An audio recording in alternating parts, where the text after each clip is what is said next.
안녕하십니까 여러분, 오기사입니다. 주말 잘 보내고 계시죠? 오늘 여러분들에게 소개할 책은 토마스 롱 목사님이 저술하신 고통과 실험하다는 책입니다. 토마스 롱 목사님은 미국 에모리 대학교 신학대학에서 설교를 가르치고 있으며 현재 미국에서 가장 인기 있는 설교자 중에 한 분이십니다. 그리고 토마스 롱 목사님께서 집필한 저서 가운데 대표적 작품으로는 좋은 장래, 찬송하며 동행하라, 전언하는 설교 등이 있습니다. 이 책을 소개하기 전에 두 분의 추천사를 제가 소개해드리도록 하겠습니다. 청파감리교회 김기수 목사님께서 이렇게 추천하셨습니다. 평안할 때 하나님의 존재, 하나님의 전능, 하나님의 사랑의 결합은 확고하다. 하지만 예기치 않은 충격이 우리 존재의 터전을 흔들 때 그 연결고리는 돌연 해체되고 질서정연하던 삶은 혼돈의 심연에 처박힌다. 이 책은 이렇게 흔들리는 이들에게 답을 주려 하지 않는다. 함께 아파하고 흔들리면서 길을 모색할 뿐이다. 이 책을 읽어도 고통의 문제는 사라지지 않지만 고통을 바라보는 관점은 확장된다. 보는 눈이 달라지면 현실도 달라진다. 이 책은 지금 고통과 어둠 속에 있는 이들에게 밝혀진 등불이다. 이번에는 저의 선생님이신 류호준 전 백석대학교 구역학 교수님의 추천서를 읽어드리도록 하겠습니다. 신정론은 신앙과 고통스러운 현실 사이의 깊은 괴리에서 생겨난 절규이며 믿음의 밑바탕을 흔들어 놓는 대지진이다. 토마스 롱은 독자의 숨을 먹게 한다. 머리와 가슴으로 함께 읽어야 할 책이다. 풀릴 것 같지 않는 현실의 고난과 악의 문제에 대한 철저한 신학적 추적인 동시에 고통에 공감하는 신학자의 가슴 점에는 목회적 제안이다. 저도 사실 작년에 가정에 참 힘들었던 일이 있었습니다. 그때 토마스 롱의 고통과 실험하다는 책의 내용들이 기억이 났고 큰 슬픔과 아픔 속에서도 조금이나마 위로가 되는 그러한 좋은 책이었던 것 같습니다. 그래서 오늘도 제가 고통과 실험하다라는 책을 읽으며 밑줄을 그었던 내용들을 제 단짝 안여사가 여러분들을 위해서 읽어주도록 하겠습니다. 감사합니다.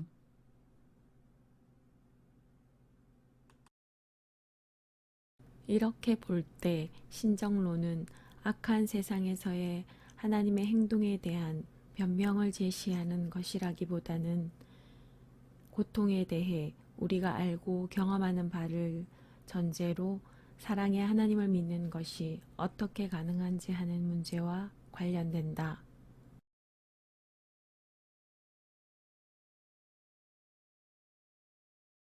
좋은 설교는 예쁜 리본으로 마무리된 정갈한 상자가 절대로 아니다. 오히려 좋은 설교는 누군가가 깊은 물속으로 뛰어든 직후 호수 표면에 일어나는 파문과도 같다. 에드먼드 스타임을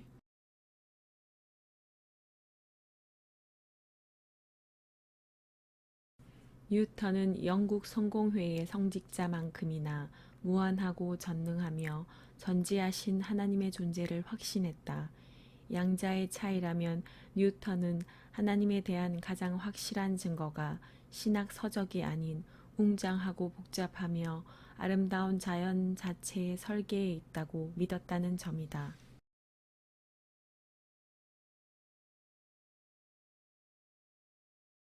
성경을 둘러싼 문제들은 그로 하여금 성경에 대한 견해를 바꾸도록 했지만 신자의 신분까지 버리도록 만들지는 않았다. 마침내 엄한이 예배당 문을 박차고 떠나게 된 것은 성경에 대한 문제가 아니라 그 성경에 나타난 하나님에 관한 문제였다.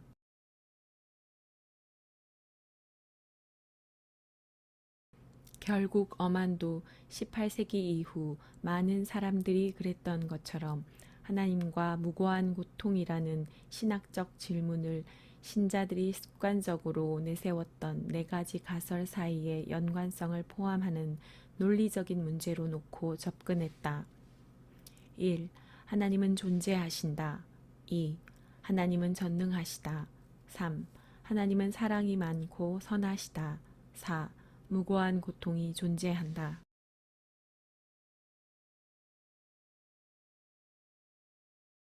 이 네 가지 가설을 동시에 붙들려는 노력은 불가능한 체스 경기, 즉 신학적 교착 상태라고 불렀는데 이는 어떤 적절한 수도 가능해 보이지 않았기 때문이다.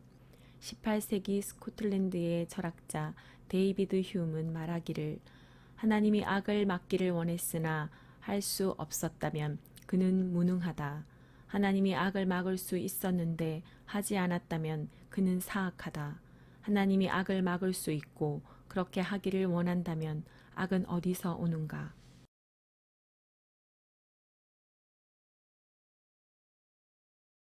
흥미로운 것은 무신론으로 향하는 이 지름길이 사실은 서구의 의식 속에 하나님에 대한 성경적 이해가 얼마나 깊이 자리 잡고 있었는지를 보여주는 징표일 수도 있다는 것이다.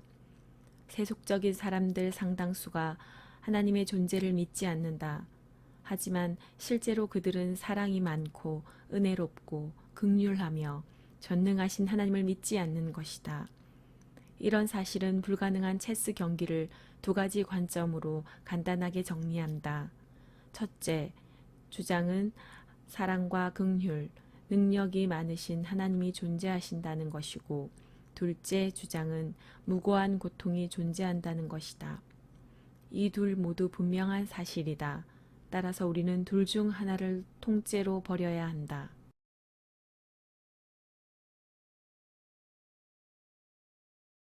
오늘날 우리가 설교하는 대상은 천사나 스랍이 아니라 사람들이다. 이들 중 다수는 교회에 소속된 만큼이나 확실히 세속적인 세상에 소속되어 있으며 신앙의 한쪽 발을 딛고 있을 수는 있지만 다른 한쪽 발은 과학과 이성의 세상에 굳건히 내려놓고 있다. 우리가 그들에게 복음을 믿으라고 할 때 이 복음은 어떤 식으로든 그들에게 이해될 수 있어야 한다. 그렇다고 해서 복음을 현대적이고 합리적인 과학의 범주에 맞추어 축소시켜야 한다는 뜻은 아니다. 반대로 복음이 때로는 바로 이 범주들에 도전하며 사람들에게 이해되는 것과 사실로 받아들여질 수 있는 것의 가능성을 확장하기 위해 시도한다는 의미다.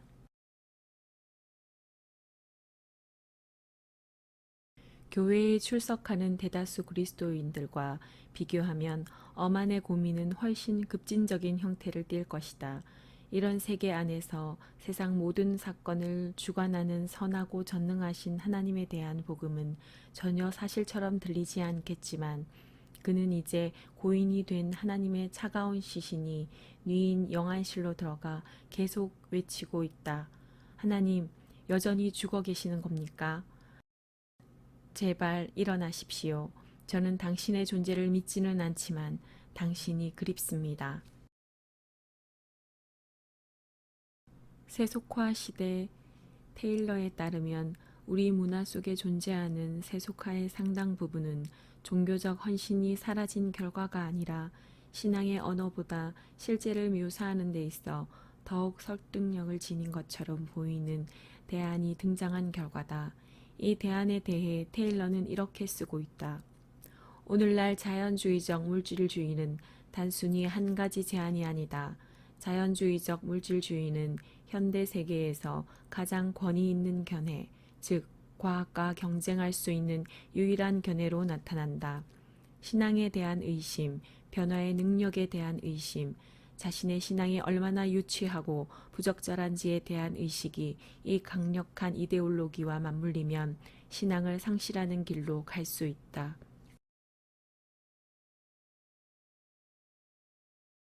오늘날 설교 사역이 직면하고 있는 도전을 이보다 더 적절하게 표현하기는 어렵다. 회중석에 앉아 있는 사람들을 믿고는 싶지만 솔직히 의심을 제기할 수 없어 괴로워하고 있다. 그들은 명시적이자 암시적인 방식으로 인류를 사랑하시는 하나님, 이 세상에 자유롭게 역사하시는 하나님을 믿는 자신의 믿음이 다만 유치한 공상 속에 해결되지 못한 잔여물일 뿐이라고 매일매일 상기시키는 목소리에 둘러싸여 있다.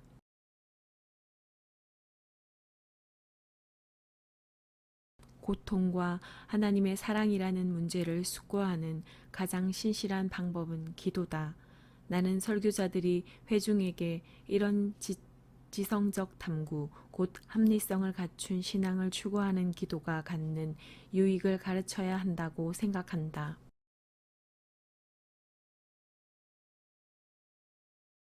소아암 전문의 다이앤 캄프는 늘 암에 걸린 아이들을 돌아보아야 했다. 그녀는 이들이 생물학적 질병을 훨씬 넘어서는 무엇인가와 싸우고 있음을 알게 되었다. 이들은 고통, 삶, 죽음의 의미에 관한 질문들과 싸우고 있었다.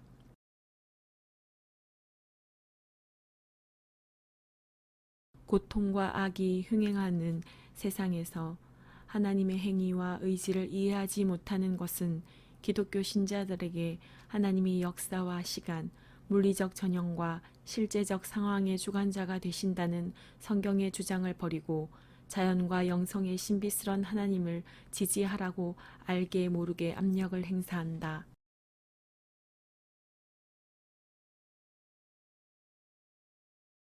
오늘날 사람들이 영적이지만 종교적이지 않다면 이것은 단순히 그들이 개인적인 자아 도취에 빠졌거나 제도적인 종교가 무의미하고 제한적이라고 느끼기 때문이 아니라 역사와 제도, 실제적인 인간관계, 구체적인 상황 속에서 역사하시는 하나님에 대한 의미 있게 말하고 생각할 수 있는 방식을 잃어버렸기 때문은 아닐까.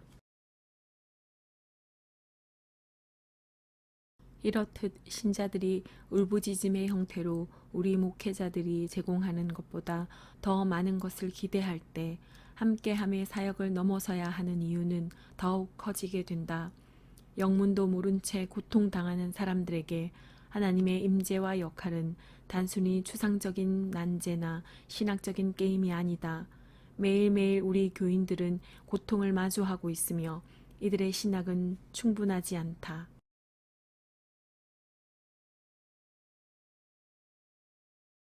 기독교 철학자 멜린 맥코드 아담스는 극심한 공포를 경험한 사람들이 최종적 의미에 대한 질문을 던지게 되고 이 질문은 바트 어만이나 이 장의 도입 부분에 나왔던 신앙상실의 주인공인 테드 터너의 언어와 그리 다르지 않다고 말한다.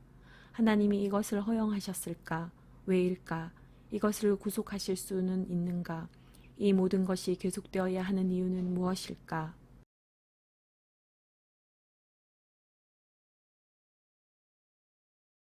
신정론 문제와 관련하여 하나님과 악, 고통에 대해서 우리가 어떤 통찰이나 지혜를 가지고 있다고 생각된다 해도 그것이 깊은 상실과 비통 속에서 고통받는 사람에게 전하고 싶은 말이 아니라면 그것은 이런 지혜가 실제로는 복음이 아니며 따라서 전혀 언급되어서는 안 된다는 믿을 만한 표시다.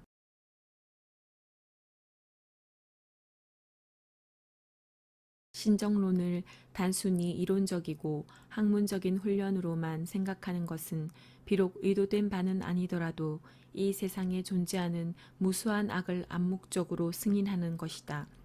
케네스 수린.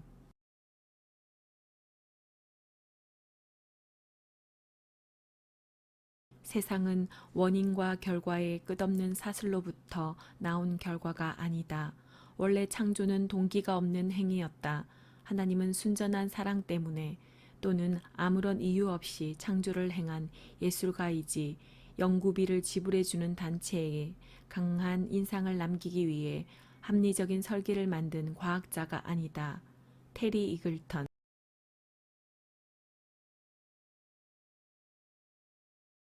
인간은 환경 이상의 그 무엇, 곧 의미가 필요하다.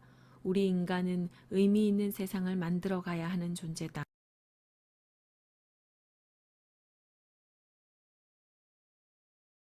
무고한 고통이라는 욥의 경험은 그의 정통성이 예측할 수 없었던 상황, 그의 세계관이 포용할 수 없는 상황이었다.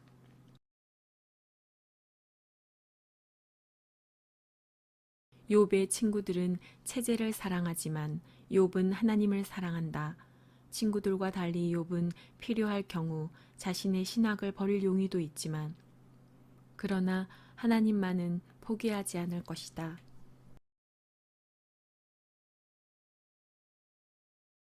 부당하다고 부르짖는 욥의 울음은 본질적으로 도덕적 질서라는 인간의 개념을 하나님에게 강제하려는 시도였다.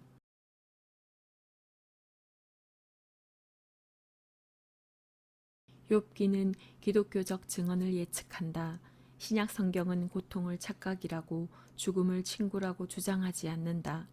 예수님의 삶 자체가 심한 통곡과 눈물로 점철된 고통이었으며 죽음이란 놈은 매우 실제적이고 강력한 마지막 원수였다.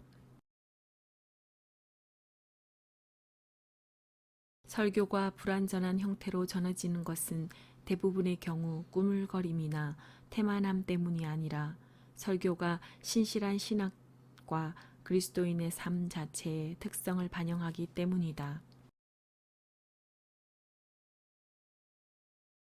지금까지의 탐구를 통해 드러난 한 가지 통찰이 있다면 그것은 신정론이 논리적 문제의 해답이라기보다는 의미를 향한 순례에 가깝다는 것이다.